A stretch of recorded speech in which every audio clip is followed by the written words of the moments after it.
దీర్ఘంగా జర్నలిజం ఫీల్డ్లో ఉండటం వల్ల జరిగే పరిణామాలు వాటి వెనకాల ఖచ్చితంగా తర్వాత ఎంతవరకు ఉంటుందన్నది మనం 80% ప్రిడిక్ట్ చేయగలుగుతాం. ఒక 20% ఫెయిల్యూర్ జరుగుతుంది. ఏ జర్నలిజంలోనైనా సరే ఇది ఉంటుంది. ఖచ్చితమైన సమాచారాలు అనేటటువంటి దాంట్లో కొంత తేడా ఉంటుంది.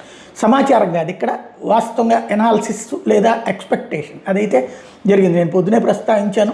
ఫస్ట్ ఏదైతే జరిగినటువంటి విమాన ప్రమాదానికి సంబంధించి ఖచ్చితంగా దీని మీద అనుమానాలు వస్తాయి అన్నటువంటిది. ఇంతవరకు డీజీసీఏ ఎలాంటి ప్రకటన చేయలేదు. వాస్తవంగా ఇప్పుడు తాజాగా తేలింది ఏంటంటే, సాధారణంగా విమానం కూలిపోయే పరిస్థితులు వచ్చినప్పుడు మేడే అని కాల్ ఇస్తారు. అంటే విమానం కూలిపోతుంది అని చెప్పడం, ప్రాణాలు కోల్పోబోతున్నాము అని చెప్పడం. అది ఎలాంటి కాలు ఇవ్వలేదు. ఇక్కడ విమానం 2 సార్లు టెక్నికల్గా ప్రాబ్లం వచ్చి కింద దాకా దిగబోయి పైకి లేచింది అన్నటువంటిది చెప్తున్నారు. అలాంటప్పుడు మేడే కాల్ ఎందుకు రాలేదు అన్నది మరింత అనుమానాలకు తావిస్తోంది. ఈలోపు మమతా బెనర్జీకి గొంతు కలిపారు ఐఎన్డీఏ భాగస్వామ్య పక్షాలు, ఇంక్లూడింగ్ కాంగ్రెస్ పార్టీ, అట్లాగే ఆర్జేడీ. వీళ్ళందరూ కూడా దీని మీద విచారణ జరిపించాలి అన్నటువంటి డిమాండ్ చేస్తున్నారు.